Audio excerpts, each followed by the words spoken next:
All the characters, incidents, names and situations used in this story are fictitious. The resemblance to any person living or dead is purely coincidental. The following video contains some horror elements and suitable for a mature audience, 18+. रात का सन्नाटा चारों ओर फैला हुआ था। Truck highway पूरा सुनसान था। चारों ओर ठंड से हाड़ कपा देने वाली ठंड चल रही थी। हाईवे के चारों ओर घना जंगल था। उसी हाईवे पर एक मर्सिडीज दौड़ रही थी। उसमें 3 लोग सवार थे, राहुल, निधि और उनकी 10 साल की बेटी तानिया। राहुल अपने दोस्त सैफ के घर ईद की पार्टी में शामिल होने के लिए गया था और पार्टी करके घर लौट रहा था।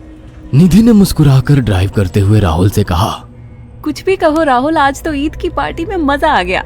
हाँ, मेरा दोस्त बहुत ही बिंदास और हंसी मजाक करने वाला व्यक्ति है। मैंने देखा उसके घर पर शहर की एक से एक बड़ी हस्ती थी, मगर फिर भी वो उन सबको इग्नोर करके हमें इम्पोर्टेंस दे रहा था। हाँ, देगा क्यों नहीं, आखिर मेरा दोस्त जो है। सच में राहुल, अमेरिका से इंडिया लौटकर बहुत अच्छा फील हो रहा है। वैसे तुम्हारा दोस्त सचिन अभी तक नहीं आया अमेरिका से? निधि की बात सुनकर राहुल चौंक कर बोला, ओह शिट यार, उसका फोन आया था कि वो इंडिया आ रहा है। उसने बोला था कि मुझे एयरपोर्ट पर पिक कर ले। निधि बहुत नाराज होगा वो। कोई बात नहीं, उससे बोल देना कि तुम्हें बिल्कुल याद नहीं रहा और फिर तुम्हें सैफ की इनवाइट की हुई ईद पार्टी में भी तो शामिल होना था। निधि ने इतना बोला ही था कि उसकी बेटी तानिया ने अपनी माँ की ओर देखकर कहा, मुझे भूख लगी है माँ, और प्यास भी। तानिया की बात पर निधि ने बुरा सा मुंह बनाकर उसकी ओर देखकर कहा, पार्टी में तो इतना खाया था तुमने, फिर भी भूख लगी है। निधि की बात पर तानिया ने मासूम सा चेहरा बनाकर कहा, कोई बात नहीं मम्मी, मुझे पानी ही पिला दीजिए। कितनी बार बोला है मुझे मम्मी मत बोला करो। पानी अभी नहीं है, आगे जाकर कोई शॉप पड़ेगी तो बोतल खरीद के दे दूंगी। निधि की बात पर राहुल ने मुस्कुराकर कहा, छोटी बच्ची है निधि, इतना नाराज होना सही नहीं है। राहुल ने इतना कहा ही था कि अचानक एक काली परछाई राहुल की कार के सामने आकर खड़ी हो गई। राहुल के पैर अचानक ब्रेक पर पड़ गए। गाड़ी तेज रफ्तार में थी। ब्रेक अचानक लगने से पलटते पलटते बाल बाल बची थी। राहुल के चेहरे पर भयानक ठंडी में भी पसीने की बूंद टपकने लगी। वो दोनों कार से बाहर निकल आए। निधि ने डरते हुए कहा, आखिर कौन था ये? ऐसा लगा जैसे कि कोई भयानक काली परछाई मेरे कार के सामने आकर खड़ी हो गई हो। वह दोनों काली रात के सन्नाटे में इधर उधर देखने लगे। तभी निधि को एक घने पेड़ के पास 2 चमकीली हुई आंखें दिखाई दी। उसकी आंखें बिल्कुल भेड़ियों की तरह लग रही थी। निधि ने चीखते हुए राहुल से कहा, राहुल देखो कौन है वो, जल्दी से गाड़ी में बैठो, मुझे बहुत डर लग रहा है। राहुल ने उस तरफ देखा तो उसके रोंगटे खड़े हो गए। वो दोनों गाड़ी के अंदर बैठने ही वाले थे कि अचानक एक अजीब सा चेहरा वाला भयानक सा आदमी बिजली की रफ्तार से उनके सामने आकर खड़ा हो गया। राहुल ने देखा कि उसका चेहरा बिल्कुल सड़ा हुआ था और उसकी आंखें भेड़िए की तरह चमक रही थी। उसके लंबे लंबे बाल उसके कंधे तक आ रहे थे और उसके दांत भेड़िए की तरह बाहर की ओर निकल रहे थे। हाथों की जगह नुकीले पंजे थे। राहुल को देखकर अजीब से अंदाज में हंसने लगा, मगर जैसे ही राहुल की नजर उसके कपड़ों पर गई, राहुल की आंखें फटी की फटी रह गई। वो हकलाते हुए बोला, भाईजान, भाईजान, मुझे माफ कर दो, मुझे छोड़ दो। राहुल ने इतना कहा ही था कि अचानक उस अजीब से देखने वाले भयानक आदमी ने अपने पंजों से राहुल की गर्दन कसकर पकड़ ली और एक ही सेकंड में उखाड़ कर जमीन पर फेंक दी। राहुल के धड़ से लाल रंग का खून का फुहारा फूट पड़ा। इस भयानक मंजर को देखकर निधि के गले से एक जोरदार चीख निकल गई। निधि इससे पहले भागती कि अचानक उस भयानक दिखने वाले आदमी ने निधि को पकड़ लिया और अपने नुकीले पंजे उसके पेट में गड़ा दिए और उसकी अतड़ियां बाहर निकाल दी। निधि की एक दिल दहला देने वाली चीख सन्नाटे को चीर गई। अचानक हवा का एक बवंडर उठा और वो भयानक सा दिखने वाला व्यक्ति देखते ही देखते बवंडर के साथ गायब हो गया। तानिया ने डरते डरते निधि के मोबाइल से पुलिस और सैफ को बुला लिया और कुछ ही देर में वहां चारों ओर पुलिस की गाड़ियां थी। पुलिस ने राहुल के दोनों दोस्त सैफ और सचिन को वहीं बुला लिया। इंस्पेक्टर अर्जुन ने दोनों से कहा, मैंने ऐसी हत्याएं अपने करियर में कभी पहले नहीं देखी। ये काम तो ना किसी जानवर का लगता है, ना ही किसी इंसान का। सचिन कपकपाती हुई आवाज में बोला, आप कहना क्या चाहते हैं? कुछ कह नहीं सकता, जिस किसी ने भी इन दोनों को मारा है उससे एक बात तो साबित होती है कि वो इन दोनों से हद से ज्यादा नफरत करता था।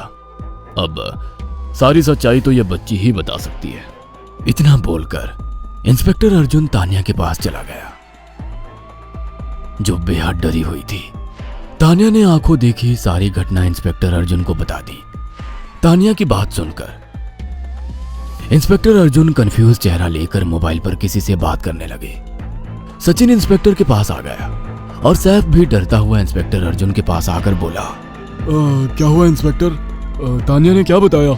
उसने जो बताया वो काबिले यकीन नहीं है। उसकी बात पर किसी भी तरह से यकीन नहीं किया जा सकता। फिर भी कुछ तो बताया इंस्पेक्टर। हाँ, उस बच्ची के मुताबिक एक भूत ने निधि और राहुल को बड़ी बेदर्दी से मारा है। इंस्पेक्टर की बात सुनकर दोनों बुरी तरह से चौंक गए। क्या मतलब है इस बात का? बच्ची बेहद डरी हुई है। हम आगे की तफ्तीश जारी रखेंगे। निधि और राहुल तो चले गए, अब तान्या को मैं रख लूंगा। नहीं नहीं, राहुल मेरा अच्छा दोस्त था। तान्या अब मेरे साथ रहेगी। देखिए, बच्ची के माँ बाप अब इस दुनिया में नहीं है और आप दोनों भी शादीशुदा है। मुझे नहीं लगता कि आप दोनों बच्ची की सही से देखभाल कर सकते हैं। मेरी कोई औलाद नहीं है। मैंने अपनी पत्नी को फोन कर दिया है, वो भी आईपीएस ऑफिसर है। ये बच्ची आज से मेरे साथ रहेगी। उसका मासूम चेहरा मेरे दिल में उतर गया है। अब तुम दोनों जा सकते हो। पूछताछ के लिए मैं जब भी तुम्हें बुलाऊं तुम दोनों आ जाना। इंस्पेक्टर ने यह बात बोली ही थी कि अचानक वहां पर मौसम बदल गया। चारों ओर काली घटाएं छा गई और एक भयानक बवंडर उठा और देखते ही देखते सब पुलिस वालों के सामने वो भयानक चेहरे वाला आकार सबके सामने खड़ा हो गया। उसको देखकर सबके रोंगटे खड़े हो गए। देखते ही देखते उसने अपने भयानक पंजे सैफ की आंखों में डालकर उसकी आंखें निकाल ली। सैफ ने चीखते हुए वहीं दम तोड़ दिया। उस भयानक आदमी को देखकर सचिन उसके पैरों पर गिर गया। तुम तो भाईजान से कपड़े पहने हो। मैं समझ गया, तुम भाईजान हो। मुझे माफ कर दो भाईजान, मुझे यहाँ से जाने दो। मैंने कुछ नहीं किया था। वो भयानक चेहरे वाला गुर्राते हुए बोला, बता इन सबको कि ये सब इतनी भयानक मौत क्यों मरे। सचिन दौड़ता हुआ इंस्पेक्टर अर्जुन के पास गया और बोला, मैं जानता हूँ इसने इन तीनों को क्यों मारा। इसका नाम भाईजान था। जब ये जिंदा था ये किसी का भाई किसी की जान था। बहुत साल पहले ये हम सबका बहुत अच्छा गहरा दोस्त और बिजनेस पार्टनर था। ये सबकी बहुत मदद किया करता था। इसकी प्यारी सी बेटी थी तान्या, जो इस वक्त कार के अंदर बैठी हुई है। ये इसी की बेटी है। भाईजान अपने सारे पैसों से एक बहुत बड़ा हॉस्पिटल खोलना चाहता था जिससे गरीबों का मुफ्त इलाज किया जा सके, मगर हम तीनों इसके लिए तैयार नहीं थे। हमारी नीयत उसकी दौलत पर खराब थी और एक दिन हम सब धोखे से ईद के दिन भाईजान को यहाँ ले आए और इसे मारकर फेंक दिया। तो फिर तुम सबने इसकी बेटी को क्यों जिंदा छोड़ दिया? हमें बाद में पता लगा कि भाईजान ने सारी जायदाद अपनी बेटी के नाम कर दी है, इसीलिए हमने भाईजान की पत्नी को भी मार दिया। और तान्या का तुम 18 साल की उम्र पूरी करने का इंतजार कर रहे थे ताकि सारी जायदाद अपने नाम करा सको और बाद में उसे भी ठिकाने लगा सको। इसी के लिए तुम दोनों इस मासूम बच्ची को अपने साथ रखने की जिद कर रहे थे। जी जी, आपने बिल्कुल सही कहा। हम तान्या को भी इसी जगह लाकर मार देते। सचिन की बात सुनकर इंस्पेक्टर अर्जुन की आंखों में खून उतर आया। इंस्पेक्टर अर्जुन के कुछ कहने से पहले ही भाईजान बिजली की रफ्तार से इंस्पेक्टर अर्जुन की आंखों के सामने से सचिन को पकड़कर ले गया और उसके शरीर के टुकड़े टुकड़े कर दिए और हवा में उठे एक तेज बवंडर के साथ गायब हो गया। सारी घटना इंस्पेक्टर अर्जुन की आंखों के सामने हुई थी। तान्या को इंस्पेक्टर अर्जुन और उसकी पत्नी ने अपनी बेटी की तरह पाला। अगर आपको हमारी ये कहानी पसंद आई हो तो इसे लाइक और शेयर करना ना भूलें। साथ ही ऐसी और नई कहानियों के अपडेट्स पाने के लिए हमारे चैनल को जरूर सब्सक्राइब करें।